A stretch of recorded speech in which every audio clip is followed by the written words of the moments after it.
With Prismatic being out now for quite a while and being so effective at what it does, I think it's safe to say that quite a few Guardians have actually forgotten how effective and useful each individual light and darkness subclass can actually be. Now, Prismatic is extremely useful and probably the strongest subclass that you can put together if you build it right. However, over the next couple weeks, I'm going to be making subclass builds that don't require Prismatic or any RNG luck with the exotic class item. These subclasses are just going to be using the Light and Darkness original subclasses with exotics that you most likely already have. Now, to start this list off, I'm going to be going back to the roots of one of the best Warlock subclasses in the entirety of Destiny 2, and that is a Strand ad clearing Warlock build.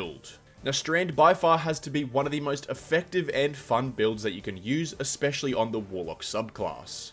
We have so many tools that you can use to either kill enemies, suspend enemies, survivability, or even dealing massive boss damage if needed. So when you put all of this together, you get something like you're seeing on your screen right now. So before I get too far into this video, let's cover some of the best aspects of this build, and if you like any of it, make sure you stick around to the end to know exactly how to make it. So probably the best pro of this build is you are going to have infinite uptime on basically suspending enemies. Whether that comes from Weaver's Call or having the ability to throw a shackle grenade, you can suspend any enemies whenever you want.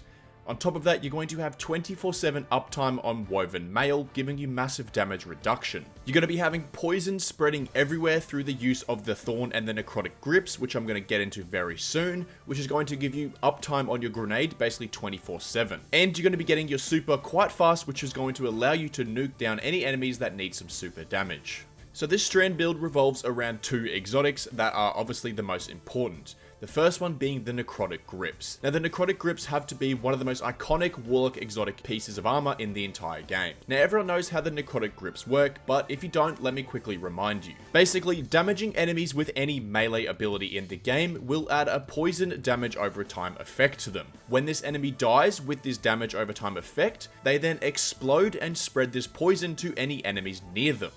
The Necrotic Grips work especially well on the Warlock Strand subclass because it allows us to have 3 Arcane Needles, allowing us to spread our poison 3 times, and obviously more when we get our melees back. Another bonus to the Arcane Needles is they actually do some serious amount of damage, so pretty much most red bar enemies in the game will die to 1 Arcane Needle if you're not doing anything like a Grandmaster Nightfall. Now, another secret little bonus that the Necrotic Grips don't display, but everyone knows works, is that the Necrotics work with Weapons of Sorrow, so things like the Thorn and the Osteostriga. The poison over time from these weapons coincides very well with the Necrotic Grips. So yes, the second exotic that you're going to need is the Thorn.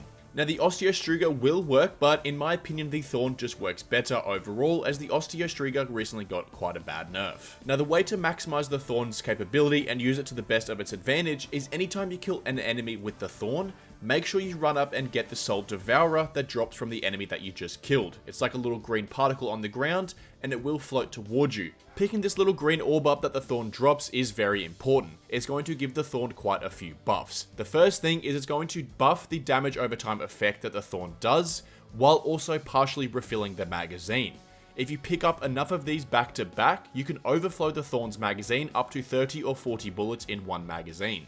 Now, if you do have the catalyst for the Thorn as well, getting one of these is also going to increase the range, mobility, and handling of the weapon, but that's not too much needed in PvE. But anyway, now that you have your 2 exotics, let's cover exactly what subclass aspects and fragments you need to use to make sure that your subclass is working exactly like you can see on the screen. So jumping in straight away into the 2 aspects. One of the first aspects that is very important for this build is the Wanderer. Now, basically, the way this one works is anytime you spawn a tangle, whenever you throw these tangles, they will actually attach to enemies, detonate, and suspend any targets around them. On top of this, instead of picking it up as well, if you destroy it on the floor, it will also create a suspending burst. Now, the second aspect is Mind Spun Invocation. Basically, this buffs whatever grenade that you choose to use on your Strand subclass. If you're running the Shackle Grenade, which I recommend you do for this build, every time you hold your grenade button down, it's going to actually consume that grenade and give you Weaver's Trance. Having Weaver's Trance on basically means that any enemy that you kill with any ability in your Strand subclass will cause suspending detonations. So whenever you kill anything with anything, they're just going to get suspended. This is amazing. Now, these 2 aspects are really relying on us suspending enemies, which is very important in any gameplay in Destiny 2. Whether that's a simple Nightfall or going all the way up into a Contest Day 1 raid or a Grandmaster Nightfall, suspending enemies is by far one of the best things that you can do in this game. Jumping over into the fragments, the first fragment that you want to run is Thread of Fury. Damaging targets with the Tangle grants melee energy. Now because we're going to be running the Wanderer, we're going to want to pick up our Tangles and throw them at enemies as much as we can. Doing this is going to grant us melee energy, allowing us to throw out more arcane needles and spread more poison with the necrotic grips. This fragment is very important. Moving over to our next fragment, we want to run Thread of Generation. Dealing damage grants grenade energy. This is very, very useful. Any of our poison abilities, any of our explosions, any of our thorn damage, anything that we do that deals damage will grant us grenade energy. Having more grenade energy means more shackle grenades, which means more Mind Spun Invocation to use Weaver's Trance, meaning more suspensions. This one is massive. Make sure you have Thread of Generation on. Jumping over into our third fragment, we have Thread of Warding. Picking up an Orb of Power grants Woven Mail. This is our damage resistance and survivability fragment here. We want to have Woven Mail up as much as possible, and getting Orbs of Power is extremely easy in PvE activities, granting us Woven Mail almost 24/7. And wrapping up with our last fragment here, we're running Thread of Wisdom. Defeating suspended targets creates an Orb of Power. So like I just said, getting Orbs of Power gives us Woven Mail through Thread of Warding, and with the Thread of Wisdom, everything will be suspended, so you will be creating Orbs of Power very, very rapidly. So these two fragments work extremely well together. Suspend enemies, kill them, they drop Orb of Power, pick it up, you then get Woven Mail. Extremely easy rotation here to have Woven Mail up 24/7.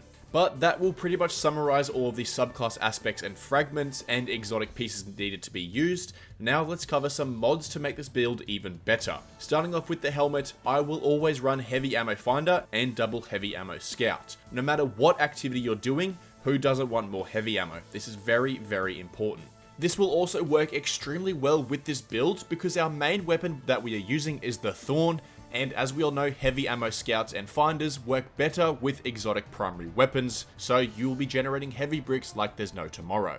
Jumping over into the arms here.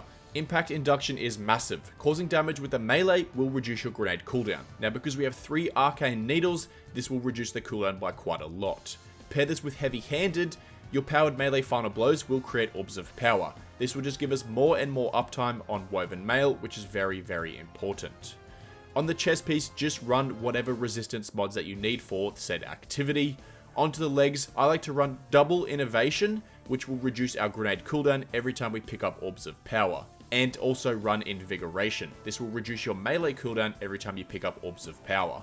Now onto the class item, Bomber here is massive, reduces your grenade cooldown whenever you're using your class ability, Reaper and Outreach. Basically everything we run on these mods is just to reduce grenade and melee energy cooldown and also generate some extra orbs. As for stat distribution, just try and get 100 resilience. That is the best PvE stat that you can get for any subclass in the game. Now one of the best things about this build is that there is no needed rotation or perfect order of abilities to use so that you can perfect this build. The funnest bit is that this build is pretty much just mayhem. It won't matter if you cast your Rift and then throw a grenade. There is no said order of any abilities that you need to use to make sure that this build works perfectly. Like I said, you can use any ability, you can use it in any rotation and it's going to work just as well as you can see on the screen. However, if you do want to min-max this build, one recommendation that I do recommend is that you always consume your grenade to get Weaver's Call, unless you desperately need to throw out a shackle grenade. Having Weaver's Call up as much as possible will suspend more enemies and spread more poison, which is very, very important for the build. But if you do need to throw a shackle grenade out, it doesn't really matter. The build will still work just as well as it did before. But anyway, Guardians, that will wrap the video up there. Thank you so much for watching. If you did enjoy this video, feel free to drop a like, subscribe, comment down below, and all that other fun stuff. Let me know in the comments down below what your most favorite non-prismatic subclass is, and I'll see if I can make another build around it. But again, thank you for watching, and I'll see you in the next video. Later.